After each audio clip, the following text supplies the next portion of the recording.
तो आप सभी का बहुत बहुत स्वागत है आपके अपने चैनल ज्ञानी बाबा 875 में। मैं दुर्गेश सर आप लोगों के लिए लेकर आ गया हूँ क्लास 10th का जो क्या है ज्योग्राफी का इकाई 1 का ख जल संसाधन। तो इसका एक लेक्चर जो है अपलोड हो चुका है।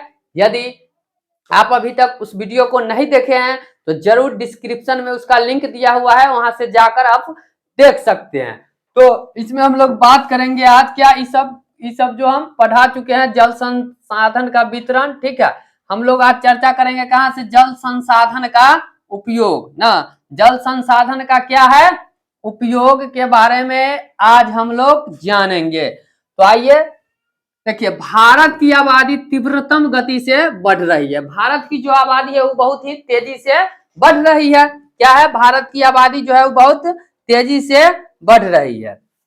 अच्छा, स्वतंत्रता के पश्चात यानी स्वतंत्रता के बाद भारत की जनसंख्या लगभग तिगुनी हो गई है ना। स्वतंत्रता के बाद यानी कि आजादी के बाद हमारे देश का जो जनसंख्या है वो लगभग 3 गुनी बढ़ गई है, 3 गुनी हो गई है। आबादी वृद्धि के साथ जल की सभी क्षेत्रों में मांग त्वरित गति से बढ़ी है। पेयजल, सिंचाई तथा उद्योग जैसे उपक्रमों की वृद्धि से जल की मांग काफी बढ़ गई है ना। पीने वाले जल और सिंचाई के उपयोग में भी जल का प्रयोग होता है, तो इसके लिए काफी इसकी मांग बढ़ गई है। 1951 ईस्वी में भारत में प्रति व्यक्ति जल की उपलब्धता 5177 यानी 5177 घन मीटर थी, जो 2001 में 1819 घन मीटर प्रति व्यक्ति तक पहुंच गई है ना। मतलब देखिए कि 1951 में उपलब्धता था एक व्यक्ति के लिए कितना 5177 घन मीटर थी, जो 2001 में कितना केवल 1829 घन मीटर प्रति व्यक्ति तक पहुंच गई है ना। इससे क्या पता चल रहा है कि जलों की जो आपूर्ति है मतलब हर एक मनुष्य के लिए धीरे धीरे कमता चला जा रहा है। संभावना है कि 2025 ईस्वी तक पहुंचते पहुंचते प्रति व्यक्ति जल की उपलब्धता 1342 घन मीटर प्रति व्यक्ति हो जाएगी, जो जल संकट की समस्या के आगमन का संकेत प्रतीत होता है ना। जिससे क्या होगा कि जल संकट का समस्या उत्पन्न होगा। जहां ऐसे संकटापन्न देशों को जल का आयात करना पड़ेगा ना, मतलब जल जो है दूसरे देशों से आयात करना भी पड़ सकता है। जल का मानवीय जीवन में काफी उपयोग है ना, यहां तक कि जीवन सृजन में भी जल महत्वपूर्ण है। प्राणी एवं वनस्पति में भी अधिकांश भाग जल के ही होते हैं ना। इससे जल के महत्व को सहज ढंग से समझा जा सकता है। इधर देखिए, क्या आप जानते हैं प्राणियों में 65% तथा पौधों में 65 से 99% जल का अंश विद्यमान रहता है ना। किसी भी प्राणी के जो एक प्राणी है उसके शरीर का कितना तो 65% भाग जो है वो सिर्फ जल ही होता है, जबकि पेड़ पौधे में 65 से 99% तक क्या होता है उसमें जल का अंश ही उपस्थित रहता है, विद्यमान रहता है। तो आशा करते हैं कि आपको इन सभी बात जो है अच्छे से समझ में आ रहा होगा। यदि समझ में आ रहा होगा तो आप वीडियो को लाइक शेयर और चैनल को सब्सक्राइब करना ना भूलें। बढ़ते हैं अगले टॉपिक की ओर। देखिए यहां से आइए आप, यहाँ की आंका जा सकता है। जल के उपयोग की सूची लंबी है ना, जल के उपयोग की सूची क्या है लंबी है। पेयजल, घरेलू कार्य, सिंचाई, उद्योग, जन स्वास्थ्य, स्वच्छता तथा मल मूत्र विसर्जन इत्यादि कार्यों के लिए जल अपरिहार्य है। मतलब जल के बिना ये सब संभव नहीं है, इसकी बहुत ही आवश्यकता है। जल विद्युत निर्माण तथा परमाणु संयंत्र, शीतलन, मत्स्य पालन, जल कृषि, वानिकी, जल क्रीड़ा जैसे कार्य को सारणी से देखा जा सकता है ना। कार्य की कल्पना बिना जल के नहीं की जा सकती ना। कृषि चाहे वानिकी, जल क्रीड़ा जैसे जल विद्युत, मत्स्य पालन, बिना जल के इस सब कामों का जो है हम लोग कामना भी सोच भी नहीं सकते हैं ना। भारत में जल उपयोग के बदलते स्वरूप को निम्न सारणी से देखा जा सकता है ना। जैसे कि इकाई अरब घन मीटर में ना, क्या है इकाई मतलब इसका जल के उपयोग का अरब घन मीटर में, जैसे उपयोग था 1990 में घरेलू में कितना, तो 2500 अरब घन मीटर, आए 2000 में 3300, 2010 में 42 अरब और घन मीटर, और 2025 में क्या हो जाएगा 52, और 2050 में 60 अरब घन मीटर। इसी प्रकार सिंचाई में कितना है 460, 2000 में हो जाएगा कितना 356, 2010 में 653, 2025 में 770 और 2050 में 800 ना। तो इस प्रकार से इस सारणी के द्वारा हम लोग समझ सकते हैं कि किस वर्ष जो है तो जल का उपयोग किस प्रकार से हो रहा है। ये सब एक अनुमानित है, ठीक है। अच्छा, बहुउद्देशीय परियोजनाएं, बहुउद्देशीय परियोजनाएं जिसका बहुत सारा उद्देश्य हो, नाम से ही स्पष्ट हो रहा है बहुउद्देशीय परियोजनाएं। प्राचीन ग्रंथों एवं अन्य ऐतिहासिक अभिलेखों से यह स्पष्ट होता है कि ईंट, पत्थरों, मिट्टी, मलबों के सहारे झीलों या अन्य जलाशयों के तटबंध और लहरों जैसी उत्कृष्ट कृतियां बनाई जाती थी। अतः यह परिपाटी नवीन नहीं है, मतलब कि नया नहीं है। हमने आज कई नदियों पर बांध बनाए हैं ना। स्वतंत्रता प्राप्ति के बाद देश को आर्थिक रूप से आत्मनिर्भर बनाने तथा देशवासियों के जीवन स्तर को सुधारने हेतु योजनाएं निर्मित हुई, जिससे नदी घाटी, अच्छा एक मिनट, क्या आप ये जानते हैं, देखिए क्या है, देश को विकास के रास्ते पर ले जाने वाले उक्त परियोजनाओं को प्रथम प्रधानमंत्री पंडित जवाहरलाल नेहरू ने गर्व से आधुनिक भारत का मंदिर कहा है। आपसे प्रश्न पूछा जाएगा कि बांधों को किसने भारत का मंदिर कहा है, तो हमारे देश के जो प्रथम प्रधानमंत्री पंडित जवाहरलाल नेहरू थे, उन्होंने कहा था कि बांध को क्या, कि वो देशों का क्या है, भारत का मंदिर है, आधुनिक भारत का क्या है, मंदिर है। किसने कहा था, तो पंडित जवाहरलाल नेहरू ने। इसके बाद की बात हम करें तो यहां से आते हैं अब अगले पाठ में, परियोजनाओं पर विशेष बल दिया गया ना। इन परियोजनाओं के विकास के कई उद्देश्य है, बाढ़ नियंत्रण, मृदा अपरदन पर रोक, पेय एवं सिंचाई हेतु जलापूर्ति, विद्युत उत्पादन, उद्योगों के जलापूर्ति, परिवहन, मनोरंजन, वन्य जीव संरक्षण, मत्स्य पालन, जल कृषि, पर्यटन इत्यादि। इन अनेक उद्देश्यों की पूर्ति हेतु सक्षम इन नदी घाटी परियोजनाओं को बहुउद्देशीय परियोजनाओं के नाम से विभूषित किया जाता है ना। मतलब कि जो बहुत सारे उद्देश्यों को एक साथ पूरा करे उसे ही बहुउद्देशीय परियोजना कहा जा सकता है। प्रथम प्रधानमंत्री का दृष्टिकोण था कि नदी घाटी परियोजनाएं कृषि, औद्योगिकीकरण, ग्रामीण अर्थव्यवस्था, औद्योगिकरण तथा नगरीय व्यवस्था को समन्वित रूप से विकसित कर सकेगी। भारत में अनेक नदी घाटी ना, भारत में क्या है, अनेक नदी घाटी परियोजनाओं का विकास हुआ है।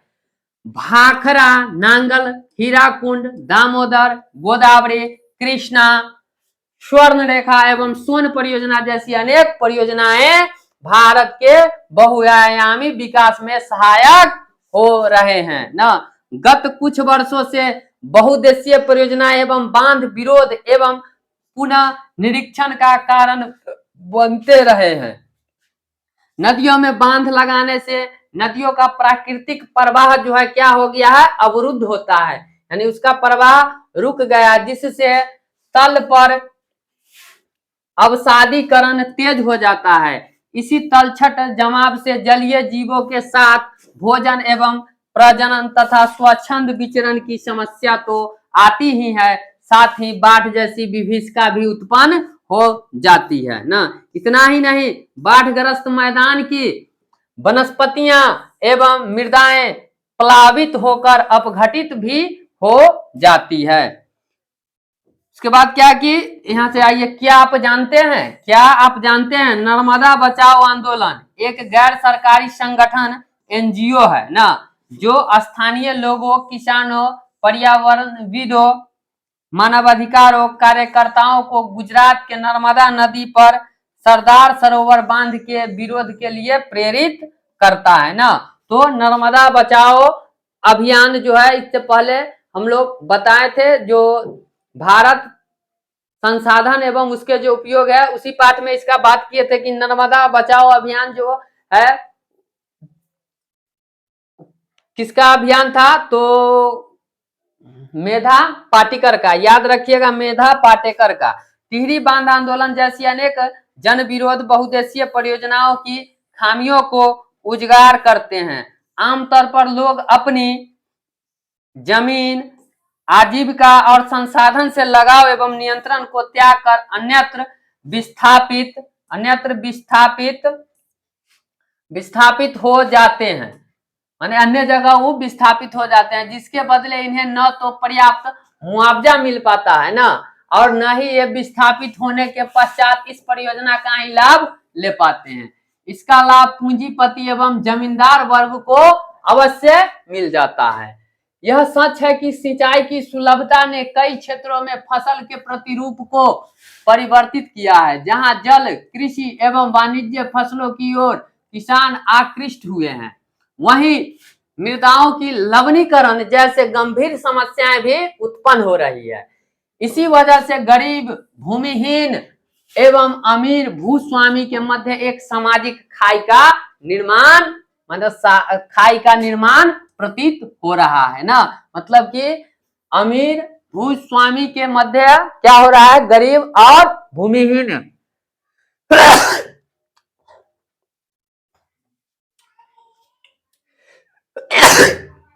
इस तरह के झगड़े अंतरराष्ट्रीय स्तर पर भी लगते एवं लाभ के बंटवारे में दिन प्रतिदिन समस्याएं उत्पन्न हो रहे हैं। ठीक है,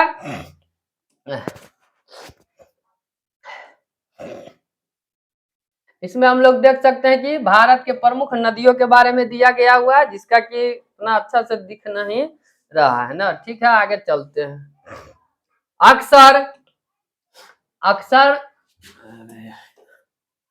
अक्सर यह देखा जाता है कि नदी घाटी परियोजनाओं द्वारा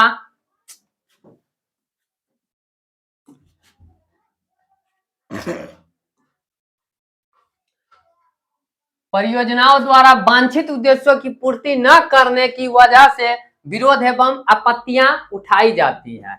इन बांधों का निर्माण बाढ़ नियंत्रण के लिए होता है ना। इन बांधों का जो निर्माण होता है वो किसके लिए? तो बाढ़ नियंत्रण के लिए इसका निर्माण होता है। उनके जलाशयों में तलछट जमा होने से बाढ़ की स्थिति उत्पन्न हो जाती है। अति वर्षा के जल भी बांध के नियंत्रण से बाहर हो जाते हैं। वर्ष 2007 में उत्तर बिहार की बाढ़ विभीषिका का मंजर आप देखा या सुन चुके हैं ना, जो नेपाल स्थित बैराज के द्वारा छोड़े गए जल से अति विकट हो गई थी, जिससे जान माल की क्षति के साथ साथ भूमि निम्नीकरण की समस्या में इजाफा हुआ ना। मतलब भूमि का बहुत कटाव भी हुआ, छटाव भी हुआ। ऐसा भी माना जाता है कि बहुउद्देशीय परियोजनाओं के कारण भूकंपन की संभावना बढ़ जाती है ना। भूकंपन की संभावना क्या होती है? बढ़ जाती है। इतना ही नहीं, बाढ़ से जल प्रदूषण, जल जनित बीमारियां तथा फसलों में कीटाणु जनित बीमारियों का भी संक्रमण हो जाता है। बाढ़ से क्या क्या होता है? तो बाढ़ से जल प्रदूषण ना, जल जनित बीमारियां तथा फसलों में कीटाणु जनित बीमारियां का भी संक्रमण हो जाता है। अब है क्या? जल संकट। जल की अनुपलब्धता जल संकट के रूप में जाना जाता है ना। पृथ्वी पर विशाल जल सागर होने एवं नवीकरणीय होने के बावजूद जल दुर्लभता एक जटिल समस्या है ना। जल क्या है? तो एक नवीकरणीय संसाधन है, लेकिन फिर भी इसमें क्या है?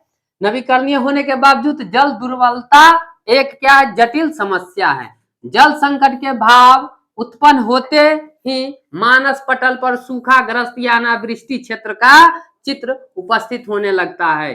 चित्र संख्या 3.14 से जल संकट की स्थिति का आकलन किया जा सकता है। हम वर्षा में वार्षिक और मौसमी परिवर्तन के कारण जल संसाधन की उपलब्धता के समय और स्थान की विभिन्नता से इनकार नहीं कर सकते ना, इनकार नहीं कर सकते। प्रायः जल की कमी, इसके अति शोषण, अति उपयोग एवं समाज के विविध वर्गों में जल की असमान वितरण से उत्पन्न होती है। उसके बाद क्या है यहाँ? क्या आप जानते हैं कि स्वीडन के एक विशेषज्ञ फाल्कन मार्क के अनुसार प्रत्येक व्यक्ति को प्रतिदिन 1000 घन मीटर जल की आवश्यकता है। इससे कम जल उपलब्धता जल संकट है ना। मतलब प्रतिदिन एक मनुष्य को कितना, तो 1000 घन मीटर जल की आवश्यकता है ना। इससे अगर कम जल उपलब्ध होता है तो उसको कह सकते हैं कि जल संकट है। आप जानते हैं कि किसी क्षेत्र में प्रचुर जल उपलब्धता के बावजूद वहां जल दुर्लभता व्याप्त हो जाती है। हमारे कई शहर इसके उदाहरण हैं। बढ़ती जनसंख्या, उनकी मांग तथा जल के असमान वितरण भी जल दुर्लभता का परिणाम है। जलाधिक्य से न केवल जल का घरेलू उपयोग बढ़ता है, बल्कि अधिक अनाज उत्पादन हेतु जल संसाधन का अति शोषण कर सिंचित भूमि में भी अभिवृद्धि की जा रही है, जिससे शुष्क ऋतु में कृषि किया जा सके। अक्सर देखा जाता है कि अक्सर देखा जाता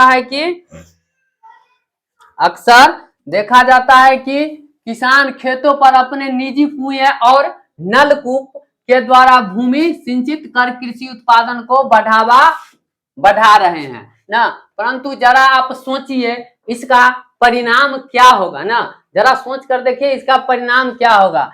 इससे भूमिगत जल स्तर नीचे गिर सकता है और जल की उपलब्धता में कमी आ जाएगी, और जैव समुदाय में पेयजल के अभाव के साथ भोजन सुरक्षा भी खतरे में पड़ जाएगा। जैव समुदाय मतलब जो सजीव प्राणी है ना। जैव, इससे पहले हम पढ़े थे जैव संसाधन जो होता है वो सभी सजीव वस्तुओं से संबंधित होते हैं। स्वतंत्रता के पश्चात भारत में तीव्र गति से औद्योगिकरण एवं नगरीकरण का विकास हुआ है। आज बहुराष्ट्रीय कंपनियों ने भी अपने पैर जमा लिए हैं। उद्योगों की वजह से मृदु जल पर दबाव बढ़ रहा है। इन उद्योगों को संचालित करने के लिए ऊर्जा की आवश्यकता होती है ना, जिसकी अधिकांशतः पूर्ति जल विद्युत द्वारा होती है। शहरों में बढ़ती आबादी एवं शहरी जीवन शैली के कारण जल एवं विद्युत की आवश्यकता में त्वरित वृद्धि हुई है। जहां नलकूप लगाकर जलापूर्ति के लिए अंधाधुंध शोषण हो रहा है और जल के भंडार तीव्र गति से घट रहे हैं। मतलब काफी तेजी में जो जल के भंडार है वो समाप्त हो रहे हैं। अभी तक हमने जल संकट के मात्रात्मक पहलू पर चर्चा किया है, परंतु हमारे देश में कुछ ऐसी भी परिस्थितियां हैं जहां जल की पर्याप्त मात्रा होने के बावजूद लोग प्यासे हैं ना। बहुत सारे ऐसे भी जगह है जहां तो जल पर्याप्त है लेकिन लोग प्यासे रह जाते हैं। बता सकते हो ऐसा क्यों? इस दुर्लभता का कारण है जल की खराब गुणवत्ता ना। यह किसी भी राज्य या देश के लिए चिंतनीय विषय है कि जल तो वहां उपलब्ध है लेकिन उसका जो उसमें गुणवत्ता जो है उसका क्वालिटी अच्छा नहीं है।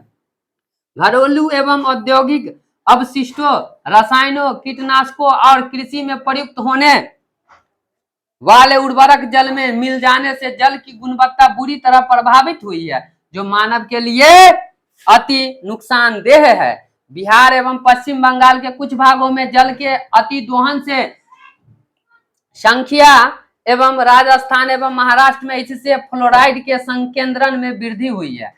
सीवेज एवं जलमल से भारत के अधिकांश नगरीय क्षेत्र में धरातलीय जल दुष्प्रभावित हुए हैं। भारत की अधिकतर नदियां आज क्या है, प्रदूषित हो गई है। अनेक छोटी नदियां तो अत्यंत ही विषैली हो गई है।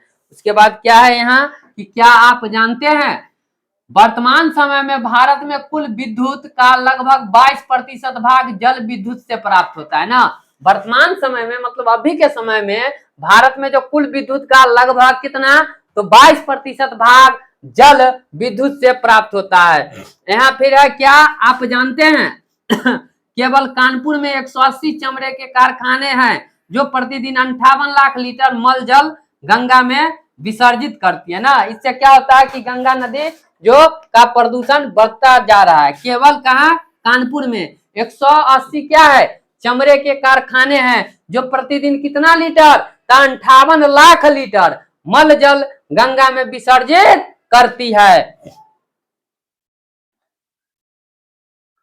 अच्छा, अगले दिन हम लोग पढ़ेंगे अब क्या, तो यहाँ से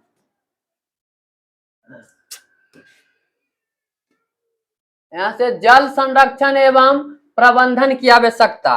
अगले क्लास में हम लोग चर्चा करेंगे जल संरक्षण एवं प्रबंधन की आवश्यकता। यदि आपको यह वीडियो पसंद आया हो प्लीज चैनल को सब्सक्राइब कीजिएगा, वीडियो को लाइक कीजिएगा, अपने दोस्तों में शेयर कर दीजिएगा ताकि हमारा भी हौसला बने, हम इसी प्रकार से आपके साथ अच्छे अच्छे कंटेंट लेकर आए। पाठ पढ़ाने के बाद इससे संबंधित ऑब्जेक्टिव सब्जेक्टिव सभी प्रश्नों को हम कराएंगे, तो आप हमारे साथ जुड़े रहे और हम आपके साथ जुड़े रहेंगे। तो आशा करते हैं आपको सभी बात अच्छे से समझ में आ रहे होंगे। तब तक के लिए धन्यवाद। जय हिंद, जय भारत, जय जवान और जय किसान।